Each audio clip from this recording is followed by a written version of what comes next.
22 मला आनंद आहे की तुम्ही माझ्या अध्यक्षपदाची जरी दखल घेतली नाही तरी मी तुमच्या प्रत्येकाच्या नावाची दखल घेतलेली आहे. 23 सदस्य आज या ठिकाणी बोलले आणि याचा मला खूप आनंद आहे. मगाशी चंदनजी म्हणाले की खूप मोठा घमासान विधानसभेमध्ये याच्यात होईल, माझी अपेक्षा आहे. दुर्दैव असं असतं की कायदा जेव्हा मंजुरीला येतो तेव्हा मोजून 20-21 जण असतात आणि बोलणारे अवघे 4-5 जण असतात. या कायद्यावर किमान इथे जेवढे बोलले एवढे 23 जण तरी विधानसभेचं बोलले तर मी स्वतःला धन्य समजतो.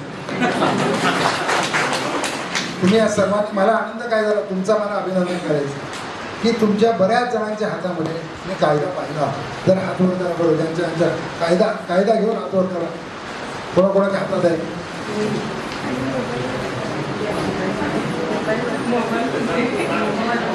कायदा असा हात नाही वर करायचा, असा तरच मानला जाईल. आता बाकी ज्यांच्या हातात कायदा नाही त्यांनी बघितले काय हा सर्व? पुढच्या वेळेला जेव्हा चर्चा होईल, आता या वेळेला इतक्या लोकांनी, मला आता कल्पना नाही आपण निर्णया ठिकाणी गेलात तर या संबंधामध्ये इतके विचार आपण ऐकले की ऐकले नाही याची मला कल्पना नाही.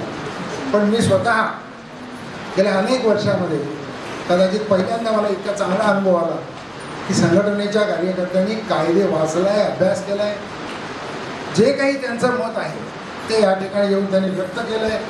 23 जणांनी केलं, याचा मला खूप आनंद आहे. आणि त्यातही जवळपास 6-7 महिलांनी केलं. पुढच्या वेळेला महिलांची संख्या आपल्याला आणखी वाढलेली दिसेल अशी आपण अपेक्षा करू.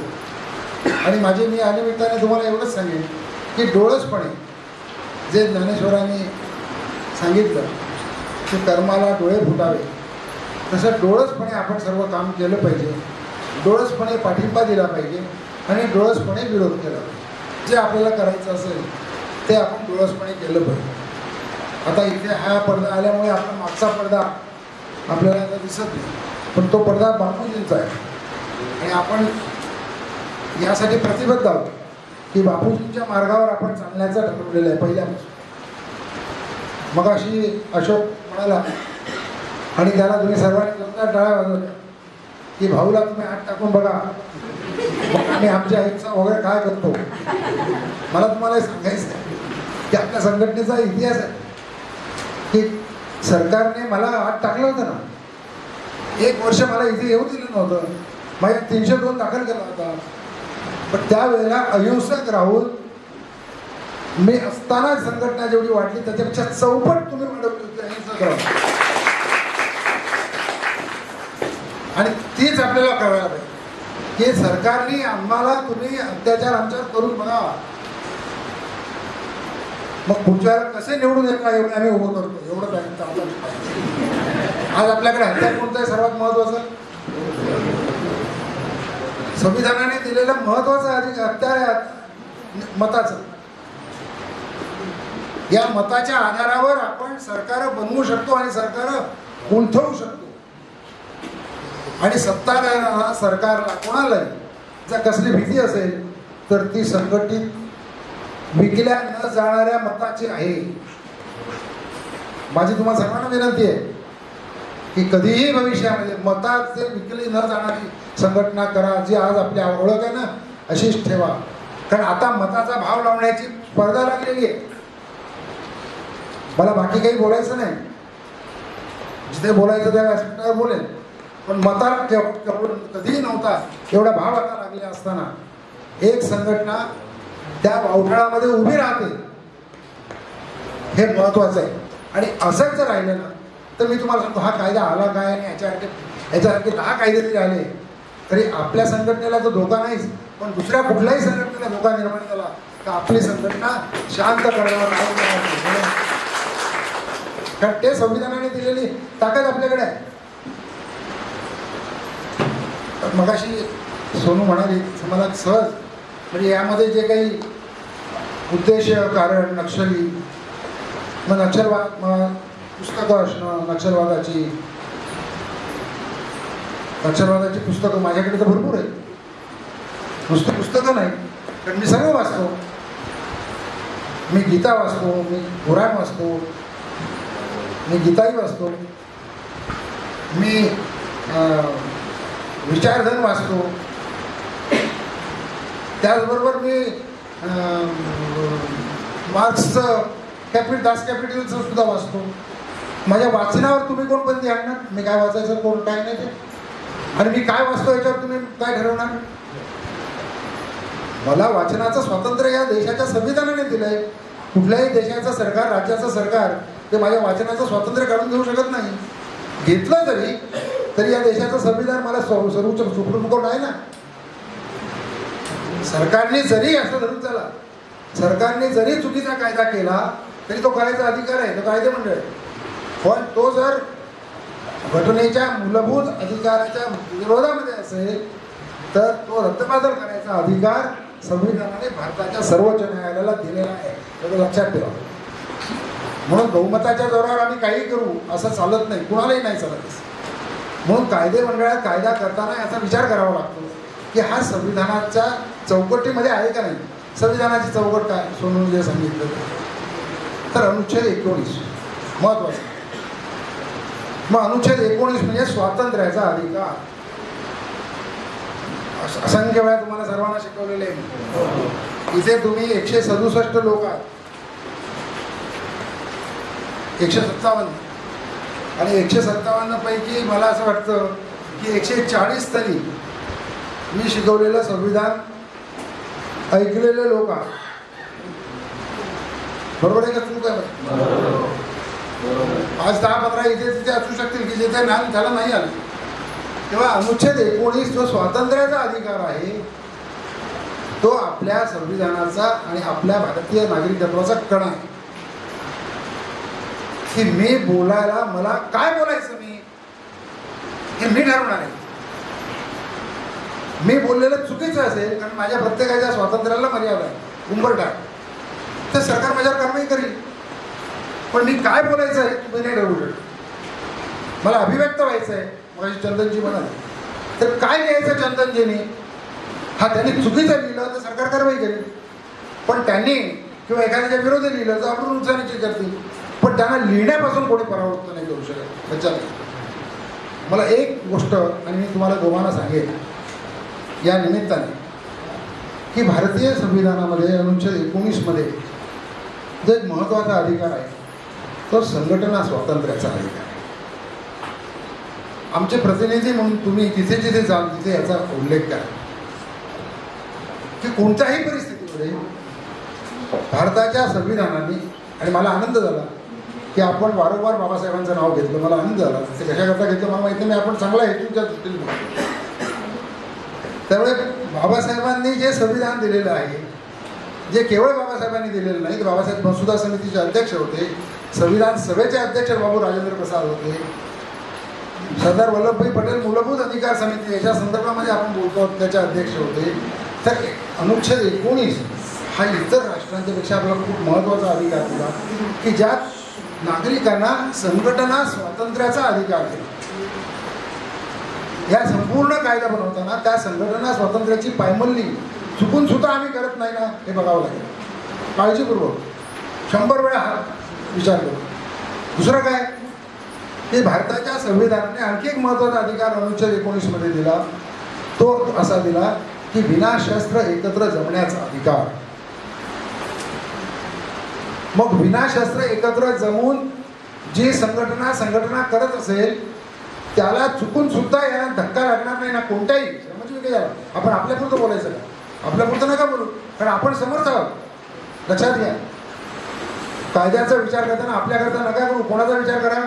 जो कोणी मोखाड्यामध्ये एखादा रामदास, वाघ, कातकरी संघटना बनवायचा प्रयत्न करत असेल आणि त्या ठिकाणचा संतोष होते, जो भारतीय जनता पक्षाचा नेता आहे, तो लुटारू आहे, त्याला तो आवडत नसेल आणि त्या संघटनेला सरकारचा वापर करून त्या संघटनेला तो दडपत असेल, रामदासच्या, कातकऱ्यांच्या संघटनेला, त्याचा विचार करा.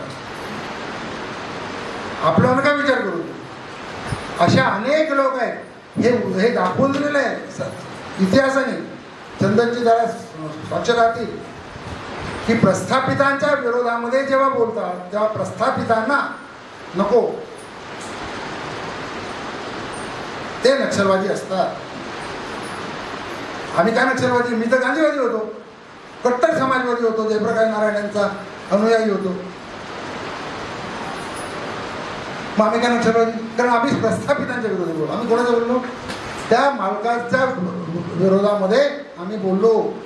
सगळे मालक सगळ्या पक्षांचे होते, सत्ताधारी यांचे होते, ते काँग्रेसचे होते, कारण मुख्य सत्ता आता कदाचित भाजपचे असतील, कारण सत्ताधारीची मालक ज्यांची सत्ता असते तिथे असतात.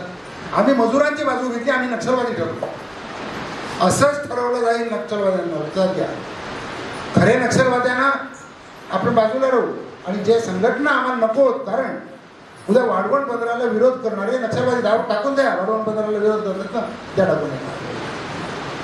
कारण आमच्या अडाणीला विरोध केला त्यांनी, आमच्या अंबानीला विरोध केला त्यांनी. हा धोका लक्षात घ्या. नागरिकांचं स्वातंत्र्य काढून घेण्याचा अधिकार आम्हाला दिलेला नाही कोणी.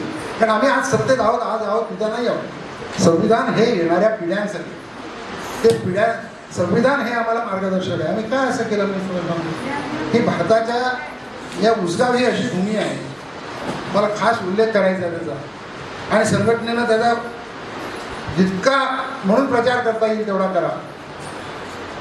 की उसगाव ही अशी भूमी आहे की संविधानामध्ये, भारताच्या संविधानामध्ये अनुच्छेद 19 संघटना स्वातंत्र्याचा अधिकार हा भारताच्या नागरिकांना सरकार मार्फत द्यायला लावल्याचं काम तुमच्या माझ्या श्रमजीवी संघटनेने उसगावमध्ये केलेलं आहे.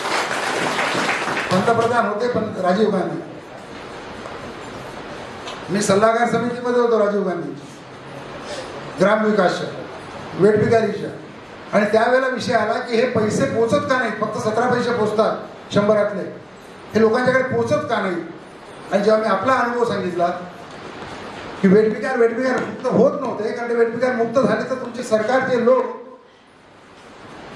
हे प्रस्थापितांच्या बाजूने उभे राहत होते, तुमचा पोलीस, तुमचा तहसीलदार, तुमचा PDO हे त्यांच्या बाजूने उभे राहत होते. तर राजीव गांधींनी मला याला नक्षलवादी समजून कारवाया करा असं नाही सांगितलं.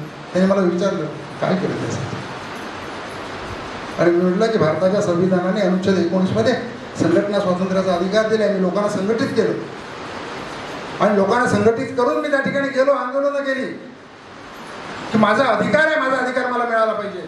तो अधिकार लोक ज्या वेळेला मागायला लागतील त्याच वेळेला सर्व कायद्यांची नीट अंमलबजावणी होईल, नाही तर कायद्यांची अंमलबजावणी होणार नाही. आम्ही कायदे करत बसू, या कायद्याची अंमलबजावणी होईल, गरिबांच्या हिताच्या कायद्याची अंमलबजावणी होणार नाही, हे त्यावेळेला मी सांगितलं. मग त्यांनी मला सांगितलं की तुमच्या अनुभवाच्या आधारावर योजना बनवा. काय सांगितलं लक्षात घ्या. कपाट नावाची एक संस्था होती ग्रामविकासची, आता बघ गुंडाळून टाकली. Council for advancement in people's action for rural technology, जमलंच तर पुनरुज्जीवित करायला सांगा. ग्रामविकास विभागाची संस्था होती. मी कार्यकारी मंडळावर मला घेतलं होतं. सरकारच्या विरोधामध्ये जाणारा, लक्षात घ्या, सरकारला सुप्रीम कोर्टामध्ये खेचणारा, वय वर्ष 28, तरीही मला कमिट्यामध्ये घेतलं. आणि राजीव गांधींनी सांगितलं की तुम्ही एक योजना बनवून द्या. इथे उसगावला मी गव्हर्नमेंट ऑफ इंडियाच्या अधिकाऱ्यांच्या बरोबर बसून आपल्या संघटनेच्या आधारावर योजना बनवून दिली. ऑर्गनायझिंग रुरल पुअर हे त्याचं नाव होतं. आणि महाराष्ट्र सरकारला, केंद्र सरकारला ती योजना केंद्र सरकारने स्वयंसेवी संस्थांना दिली. ऑर्गनायझिंग रुरल पुअर, गरिबांचं संघटन करण्याकरता प्रकल्प दिला. त्यावेळेला 30,000 रुपये संस्थांना द्यायचे. आणि त्यावेळेला लोकांनी sponsored by government of India प्रायोजित असं म्हणून तहसीलदारांच्या मोर्चे काढले. उसगावला ते केंद्र आपण बनवून दाखवलं. ही संघटना करायचा आम्हाला अधिकार तर दिला, पण तो अधिकार नुसता देऊन चालेल का? लोकांना संघटित करायचं काम कोणी करायचं? सरकारने केलं पाहिजे, हे राजीव गांधींनी मानलं. मी तर काय काँग्रेसचं काम करत नाही. मी होतोय की काही काँग्रेसमध्ये, मला काँग्रेसचे आजही आवडले, म्हणून तर मी पहिल्यांदा गेलो काँग्रेसमध्ये. नंतर तिथल्या गुंडगिरी आणि दहशत बघून मी बाहेर पडलो. मुद्दा काय आहे? की असा एक पंतप्रधान आपल्या देशात होऊन गेला की ज्याने हे मान्य केलं होतं की संघटित गरिबांना संघटित करायचं काम सरकारचं आहे. माझं म्हणणं आहे सरकारचं काम गरिबांना संघटित करायचं आहे. कोणती योजना महाराष्ट्र सरकार करणार की ज्यामुळे गरिबांना संघटित करण्याचं काम महाराष्ट्र सरकार करेल? सोनू, संघटनेच्या वतीने तुला हा प्रश्न विधानसभेत विचारावा लागेल. हा इतिहास आहे. एका बाजूने तुम्ही गरिबांना संघटित करायचं करायचं का नाही, होऊ द्यायचं का नाही? त्यांनी त्यांच्यासाठी जे कायदे बनवले त्या कायद्याची अंमलबजावणी करायची का नाही? वेठबिगारीच्या कायद्याची अंमलबजावणी करायची का नाही? किमान वेतनाच्या कायद्याची अंमलबजावणी करायची का नाही? वनाचा अधिकार आदिवासींना दिला, तो द्यायचा का नाही? मग तो देण्यासाठी जर अधिकारी टाळाटाळ करत असतील, 18 वर्ष देत नसतील आणि लोक आंदोलन करत असतील आणि त्यांच्या कामामध्ये न्यायदानात विधीद्वारा स्थापित संस्थांमध्ये कर्मचारी वर्गामध्ये हस्तक्षेप करत असतील, सार्वजनिक सुव्यवस्थेमध्ये हस्तक्षेप करत असतील, तर आम्ही काय त्यांना या कायद्याखाली, जनसुरक्षा विधेयकाखाली बेकायदा संघटना म्हणून सांगणार? इथल्या जे जे काही आहेत ना व्याख्या, या सर्व व्याख्येमध्ये आपण बसतो. हे सगळे अपराध आपण करतो आणि मी तर सांगतो करणार. कारण त्याशिवाय या देशामध्ये लोकशाही राहूच शकणार नाही. आमचा कलेक्टर तिथे काय गरिबाची कामं करायला आहे का? आपल्याला सर्वांना माहिती आहे की हे अधिकारी कोणाची कामं करतात. गरीब फाटक्या माणसाला पोलीस स्टेशनच्या बाहेर उभं पण करत नाही. ही परिस्थिती या देशामध्ये 75 वर्षानंतर आहे. आणि गरिबाची परिस्थिती बदला. गरिबाला या देशाचा तो मालक आहे याची जाणीव सरकारला होऊ द्या. मग अशा पद्धतीचे कायदे आले ना आम्ही स्वागत करू. जोपर्यंत ते होत नाही तोपर्यंत सामान्य माणसाच्या पद्धतीने तुम्ही नक्षलवादाला करा ना. नक्षलवादी नकोच आहे. नक्षलवादी विचारच चुकीचा आहे मुळात. बंदुकीच्या बळावर सत्ता कोणीही घेतली तरी ती टिकलेली नाही. हा जगाचा इतिहास आहे. जगाचा इतिहास आहे. आणि भारताचा इतिहास काय आहे? आम्हाला का भीती वाटायला पाहिजे? सत्ताधाऱ्यांना भीती का वाटायला पाहिजे हा माझा प्रश्न आहे. या देशामध्ये 75 वर्ष झाली. या उपखंडामध्ये भारत आणि फक्त भारत देश असा आहे की जो आजूबाजूच्या सर्व छोट्या देशांच्या पेक्षा कितीतरी पटीने मोठा आहे. पण तुमच्या माझ्या या देशामध्ये एकही दिवस लष्करशाही आणि हुकुमशाही येऊ शकली नाही. ज्याने आणण्याचा प्रयत्न केला त्याने लोकांनी फेकून दिलं. दुसऱ्यांना सत्तेवर आणलं. ज्यांनी हे दुसरे सत्तेवर आले त्यांनी त्यांचा कर्मचारीगिरीपणा केला. पुन्हा इंदिरा गांधीने देशात सत्तेवर आणले. लक्षात ठेवा. ही देशाची आपल्या इथे कसा कुठला हुकुमशाही निर्माण होऊ शकेल किंवा कशी बंदुकीच्या बळावर सत्ता येऊ शकेल? येऊ शकत नाही. इथला आपल्या देशातला नागरिक मतदार हा निरक्षर असेल, गरीब असेल, पण तो लोकशाहीच्या दृष्टीने जागरूक आहे म्हणून तो भल्याना इंदिरा गांधीसारख्या उचलून फेकू शकतो. त्या आपल्याला कशाकरता भीती वाटावी मला कळत नाही. मी देवेंद्रजींना विचारणार आहे की तुम्हाला भीती काय वाटते? शहरी नक्षलवादी काय शहरी नक्षलवादी करतील? सोनू म्हणाली त्यात मी थोडंसं पुढे भर घालतो. सोनू हे इथे नक्षलवादी येऊ शकणार नाही असं नाही. या जिल्ह्यामध्ये ठाणे जिल्हा असताना जे जे पोलीस प्रमुख होऊन गेले, जे जे जिल्हाधिकारी होऊन गेले ते आजही बाहेर जाऊन सांगतात पालघर जिल्ह्यात, ठाणे जिल्ह्यात नक्षलवादी यायला पाहिजे होता. परिस्थिती स्फोटक आहे. मुलं आजही कुपोषणाने मरतात, बालमृत्यू होतात. आणि आजही वाढवण बंदरासाठी कोट्यावधी रुपये या ठिकाणी येतो, पण तिथला गरीब आदिवासी भुकेनं तडफडतो. हा पालघर जिल्हा आहे. आमचं लक्ष सगळं वाढवण बंदरावर आहे. रिलायन्सला 1,000-2,500 एकर जागा देणार आहे, पण इथला आदिवासी आजही तडफडून मरतो. ही परिस्थिती आहे. इथे नक्षलवाद यायला पाहिजे होता, तो आला नाही. केवळ श्रमजीवीमुळे आला नाही.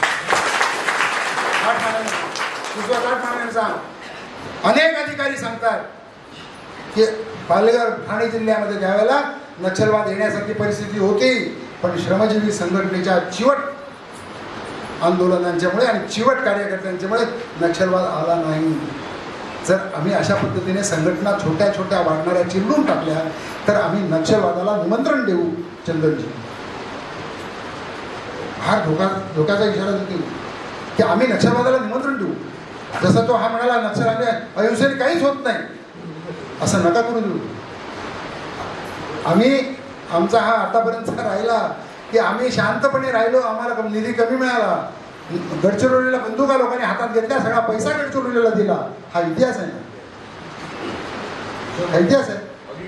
कारण नक्षलवादी नको म्हणायचं आणि नक्षलवादी पुढे दुर्गट टेकायचे, हेच तर सरकारने केलं. आता पाप नका करू असं. गावडे साहेब, तुम्ही माझ्याबरोबर आहात, तुम्हाला नाही सांगत मी हे प्रस्तावित. मला माहिती आहे की तुम्ही इथे खूप चांगल्या याने आलेला आहात, तर फक्त मी तुम्हाला का सांगतो की या भावना आहे, आणि या भावना ज्यांनी आयुष्य या आदिवासीमध्ये घातलं ना, आयुष्य.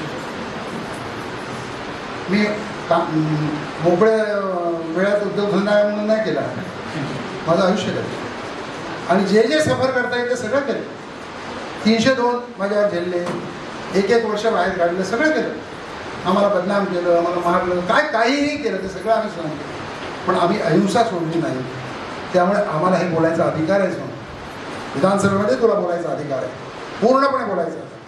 तू भाजपची आहेस, पण तुझं तुझ्या बालपणामध्ये प्रज्ञाला विचार आज तुला आठवतं का नाही माहिती. तुझं आवडीचं गाणं होतं,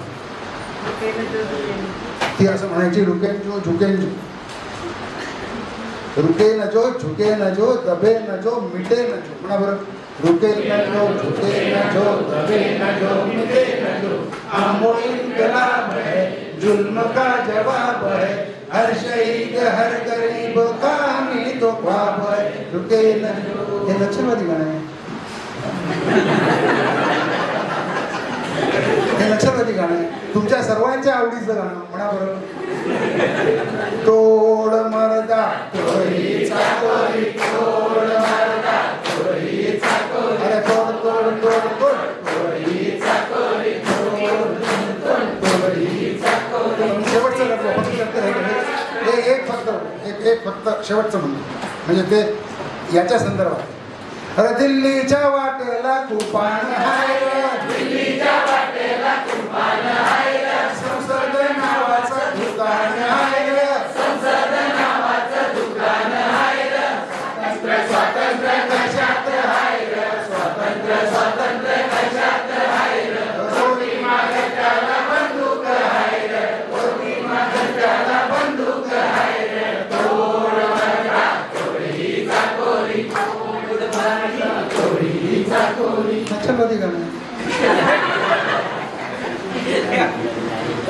मला एक सांगायचं आहे, तुम्ही गाणी जी लोकांना पेटवणारी, चेतवणारी आहे, तुमचे कृत्य. तुम्ही श्रमजीवी संघटनेचा इतिहास घ्या, तर श्रमजीवी संघटना या विशेष जनसुरक्षेचा घातला आणि संध्याकाळी काढून ठेवला, हे भानगड नसते. बरोबर आहे का चूक आहे? त्यामुळे ते व्यक्ती नाव काढली ना, हे काढलं, हे आपल्याला समाधान होणार नाही. तुम्ही खरोखरी नाही, आम्ही तुम्हाला पाठिंबा देतो. आज नाही, मी 2004ला काँग्रेस सोडली, लाफ मारली, अशी तशी नाही झाली. मी काँग्रेसच्या सामाजिक न्याय विभागाचा अध्यक्ष होतो राज्याचा. काँग्रेसने मला भरपूर दिले, तरीसुद्धा दाऊद इब्राहिमच्या मुद्द्यावर गोविंदाला उमेदवारी दिली रामभाऊंच्या विरोधात, म्हणून मी काँग्रेसच्या विरोधामध्ये खुलेपणाने बोललो पक्षात असताना. आणि मग बाळासाहेबांनी मला बोलावून घेतलं, मी शिवसेनेत गेलो. बाळासाहेबांनी पहिल्यांदा बाहेरच्या आलेल्या माणसाला आमदार, खासदार, मंत्री केले, जिल्हा प्रमुख नाही केले. शिवसेनेच्या इतिहासामध्ये विवेक पंडित एकच आहे की जो बाहेरून आला आणि त्याला जिल्हा प्रमुख केले. आणि एकनाथ शिंदे हे फक्त ठाणे आणि कल्याणचे जिल्हा प्रमुख होते. माझ्याकडे मुरबाड, ते शहापूर, ते तलासरी, सगळा भाग होता. नंतर मला शिवसेनेने काढले, कारण वेगळे. पण 2000 सालापासून जवळपास आम्ही भारतीय जनता पक्ष आणि शिवसेना यांच्या बरोबर राहिलेलो, आणि खास करून आम्ही भाजपच्या बरोबर सर्वकडे राहिलेलो. तेव्हा आमच्यासारख्या संघटनेशी दगाफटका नका करू, एवढंच मी सांगतो. बाकी मला म्हणायचं नाही. आणि केलाच तर आम्ही तुमच्याबरोबर राहणार नाही याची खात्री. ज्या पद्धतीने आम्हाला करता येईल त्या पद्धतीने आम्ही करू. नाहीतर ही जी कलम आहेत 1, 2, 3, 4 ही बदलावी लागतील. ती तुम्ही हिंसक कारवायांसाठी करा, माझं काही. पण ही जी कारवाई आहे IPC मध्ये म्हणजे BNS मध्ये असणारी जी कलम आहे ही कलम यात चालणारच नाही, कॉम्प्रोमाइजच नाही होणार.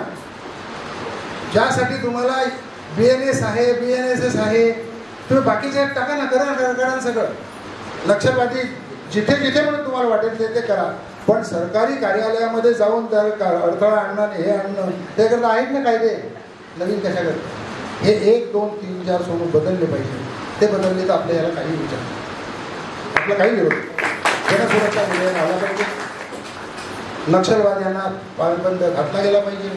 शहरी नक्षलवादी जिथे जिथे असतील ते सर्व त्या यांना जे त्यांना विचारायचं बंद म्हणत नाही. अनेक जण कदाचित विचाराने नक्षलवादी असू शकतात, कारण परिस्थिती स्फोटक आहे, गॅप वाढते आहे. माझ्याकडे तेवढा वेळ नाही आता. कदाचित चंदनजी तुम्ही एक लिहा की गरीब आणि श्रीमंताची गॅप किती वाढते आहे. या वाढत्या गॅपमध्ये गरिबांनी करायचं काय, काहीतरी इलाज आपल्याला गरिबाला द्यावा लागेल. आम्ही फक्त गरिबांसाठी काम करतो. त्यामुळे त्या गरिबांनी या वाढत्या गॅपमध्ये करायचं काय, न्याय कसा घ्यायचा, कायद्याची अंमलबजावणी कशी घ्यायची. 18 वर्ष मी गेली 6 वर्ष शासनाच्या मंत्री दर्जाचा, मी आदिवासी आढावा समितीचा अध्यक्ष, मंत्री दर्जाचा. वारंवार जिल्हा प्रशासनाला सांगून 18 वर्ष मी तर 6 वर्ष सतत सांगून आज सुद्धा या वन अधिकार कायद्याची अंमलबजावणी होत नाही. मला आंदोलनात भाग घ्यावा लागतो. 3 दिवस ठाण्याला, 3 दिवस पालघरला मी स्वतः आंदोलनात सहभागी झालो मंत्री असताना.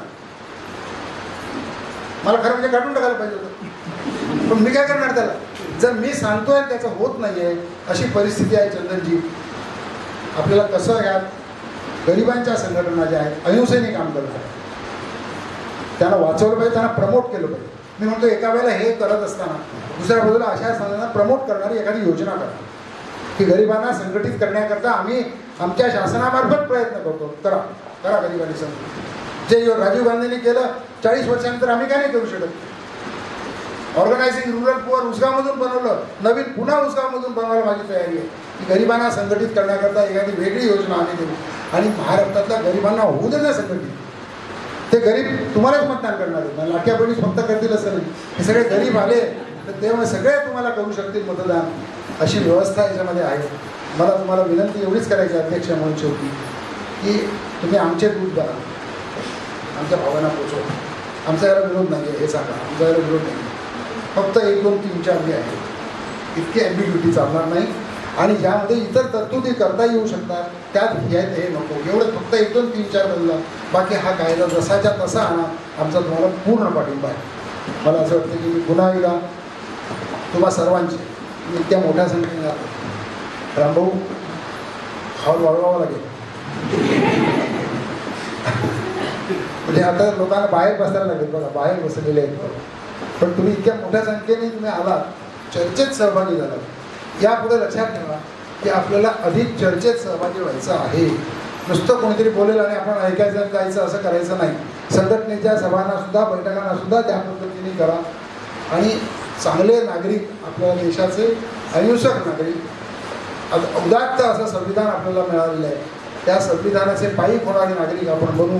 मी पुन्हा एकदा सोनूचे खास करून आभार मानतो की तिने चंद्रगिरी आणि